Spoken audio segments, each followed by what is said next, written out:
Good morning and welcome to Toronto Police Headquarters. Today, Superintendent Gord Sneddon of Organized Crime Enforcement will update both the media and the public on Project Beyond, a joint forces investigation with York Regional Police and the Canada Border Services Agency. Superintendent? Thank you. Good morning, everybody. Thanks for being here. I appreciate it. The Project Beyond, what you see before you is a sampling of some of the product of an investigation that's taken place centred in Toronto and into York region and conducted by and led by three agencies, the Toronto Police Service, the Drug Squad Major Project Section, the York Regional Police Service, and Canada Border Services Agency. In addition to those three agencies, other police services did assist in the investigation, specifically London Police Service and Six Nations Police Service were able to assist us with some specifics. The investigation to this point has resulted in the arrest of 27 people on criminal organization-related charges and drug trafficking-based charges. The identities and the specifics of those charges you'll have in the package to take away with you today. Various controlled substances have been seized, a relatively significant number, totaling 283 kilograms of product with a street value of $14 million, actually in excess of $14 million. In addition to that, 103 kilograms of cutting agents were also seized with a street value of $164,000. In addition to that, you can see before you 8 firearms, 418 rounds of ammunition, prohibited devices, specifically some overcapacity magazines, a silencer for a Tech-9 submachine pistol have also been seized. The process is underway to seize the assets of some of the people involved in this criminal organization, and that includes their bank accounts, condominiums, phones, watches, and money counters. An additional $2.3 million in cash, both Canadian and US currency, was seized throughout the process of the investigation.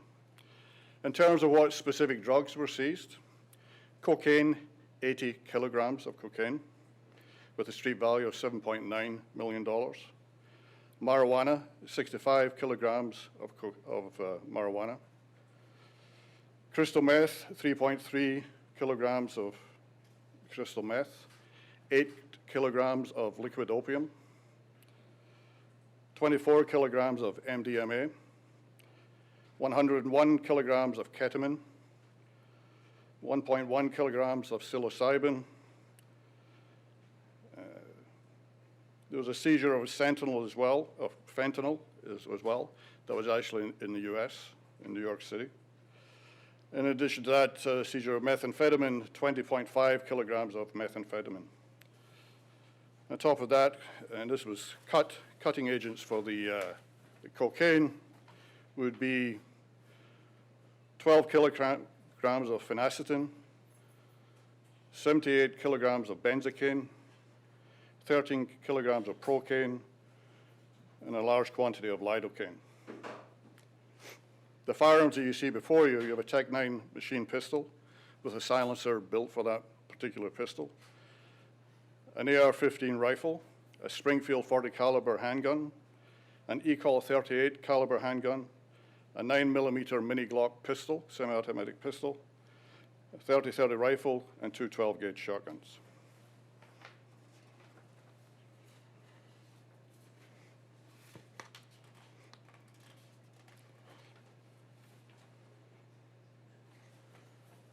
That's what has been seized to date. What we'll be alleging is this has been the work of a criminal organization that's been working within Ontario primarily, but as the project name implies, Beyond spreads much further. And that range of influence has spread into the United States. We have worked with the Drug Enforcement Administration, particularly in New York State, and had some success there. The charges, as you can see, are all criminal organization based, and there's a very clear, from our investigation, there's a very clear hierarchy within this organization, and that's certainly something we'll be alleging. And I'm open for your questions. What's the organization? Do they have a name? They don't have a name. What's the hierarchy? Is there somebody you would name as the kingpin? Who is this person? From our information, we will allege that Kevin E.R., is the leader of the organization And overall. tell us about him. Beyond that, I'm not prepared to talk too much about him. Can you say, is he a Toronto man? He's either Toronto or York Region, I just don't remember exactly what location. He's had addresses in both jurisdictions, but most recently, I'm not sure. Can you tell us a little bit about his lifestyle that you're alleging? No, I'm not prepared to get into his lifestyle. You mentioned that there was some fentanyl that was seized in New York City. Seized by your officers in New York City, or how, like, just explain to us how the investigation No, reached the that. mechanics of that is pretty straightforward in that we work with many different agencies, New York City Police Department and also Drug Enforcement Administration in particular.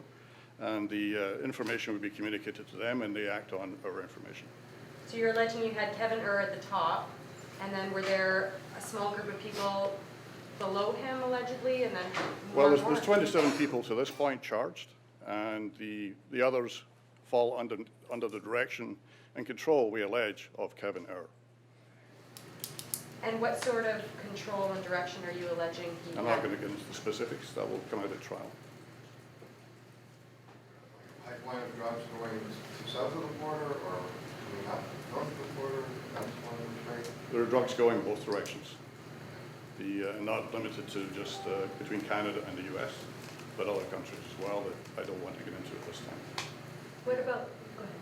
Just the property that you're talking about that proceeds of crime that you can see, we're looking to see the condos, these high-end condos, are they see whereabouts they're located? If I remember correctly, most of them were in Toronto. Downtown, I'll just leave it at that, most in Toronto. but higher-end condos? No, well, what's a higher-end condo today? They're expensive, I know that. What about the guns? Are you alleging that they had these guns for personal use, or there was weapons trafficking going on? No, there's no allegation of weapons trafficking. Those would be used to further the aims of the criminal organization. That's what we're alleging. Any indication that any of these weapons have been used in crimes? That's a matter that's still under investigation. We don't know the complete answer to that.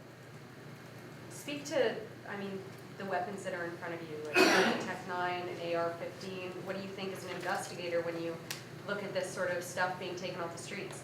Well, it's always good to see one gun taken off the street, let alone, in this instance, I think it's 8 or 9. So that's always a positive thing, because it only takes one bullet, one gun to kill one individual, and we've seen enough of that type of violence within our own community. So anytime we're able to have that type of impact, and of course, as you can look at some of those firearms, I mean, they're only built for one purpose. Which is? It's killing people. Is there anything about this group that sets them apart from other alleged criminal organizations you've seen in the past? This is a very sophisticated organization, and we're satisfied that we made a significant dent in the drug trade. Not naive enough to believe that we made a very significant dent, but we made a significant dent in this particular criminal organization. You say if we're talking about the accused here being involved in like a street gang or mob or? No, they're way above the level of a street gang. And how would they compare to traditional organized crime?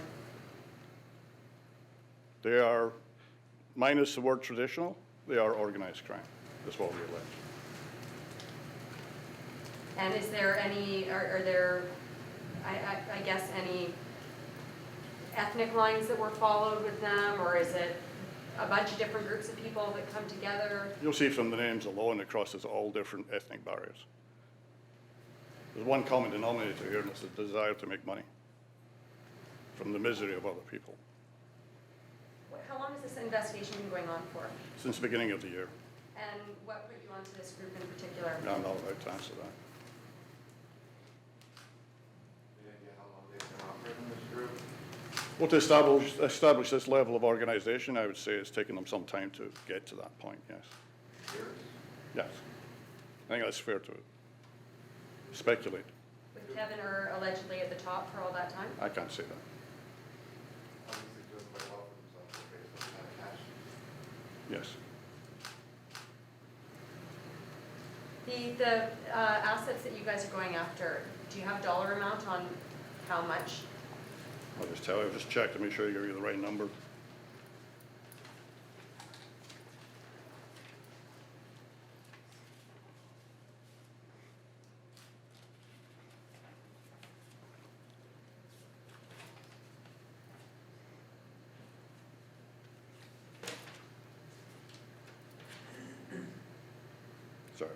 $3.3 million. That's what in you're total. going after right now. Right.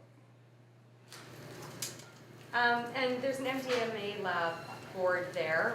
Can you tell us a little bit about that, where that was discovered? Is this in a residential neighborhood? The specifics of that I don't have, but there are officers here who may be able to answer that. Although, like many of those questions, we won't be able to answer at this time, as you can understand, because it's part of the trial process. But the specific location, whether it was York Region or Toronto, I just don't know. Mr. Brown, no more questions? Thank you very much for your time. Sir, your full name on tape, sir? Gordon Sneddon, Sneddon. And your title would be? Superintendent. Thank you. Thank you. We also have York Region and CBSA. Are there any questions for them? Yeah, if you could come up. Can you speak to the sorts of criminal activity that was going on in your region in particular? Well, the group is a very fluid one. So it's the criminality takes place all over the GTA as well as international. So there's not really boundaries how they operate.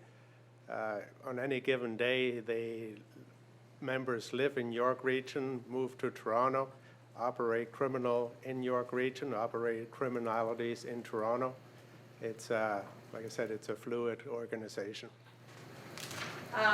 This guy, Kevin Erb, who's alleged to be at the top, do you know, is he a York Region man or Toronto? As of his last address was in Richmond Hill, York Region. Was he familiar to York Regional Police for some time, would you say? He has been, yes. In what regards? Criminal endeavors, generally drugs. Does he have like criminal convictions for that sort of thing? I don't know offhand if he does or not.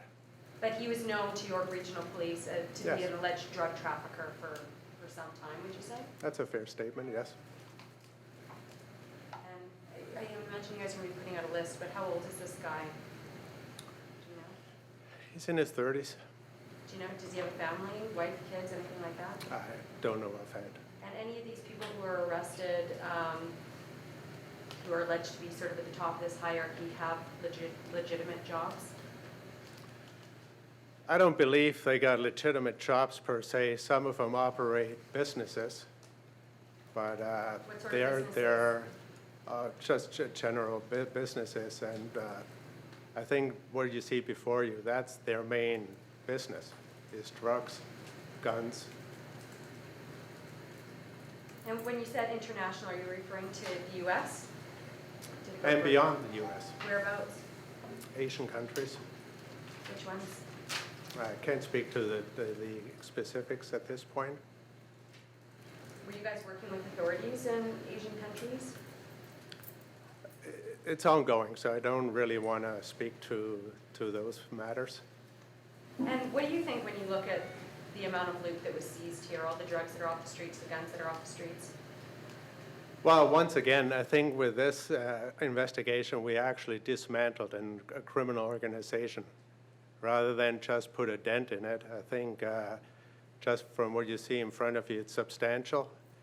The weapons, it's part of the drug trade. We see it over and over again in investigations. Generally speaking, where there is that amount of drugs, there will be firearms. It's just part of the trade. So when the drugs go in, should they are Well, the Asia part is, I don't really want to get into it too much in regards to it. It's not for cocaine. The Asian countries are not a source country. So I leave it at that. How big of a dent would you say that this is putting into the drug trade in general in the GTA? It's hard to speak in generalities in regards, but like common sense would tell you this is a product imported from source countries. If it's going to get cut up into grams, it's substantial. So the market, it's supply and demand. The supply has just been cut off substantially for the GTA with this group. How hard is it going to be to replenish that supply? Well, I mean, it's anybody's guess. So, like, drugs are constantly on the move. So part of the police, part of our business is to make sure the vacuum left by this group remains a vacuum, that it doesn't get filled in by some other group. And that's a challenge in policing daily. How do you keep this vacuum? How do you keep this void a void? So we keep the drugs off the streets. So how do you do that? Well, there's no magic 1, 2, 3 steps. I mean, it's the hard work of the men and women at the front lines, enforcing the law, making sure that people abide by the law, and it's up to the citizens. I mean, part of it is follow the rules, obey the laws. It's a big part of it that policing can only do so much. Part of it is the communities in general. Stay away from drugs. Teach your kids early and lead by example.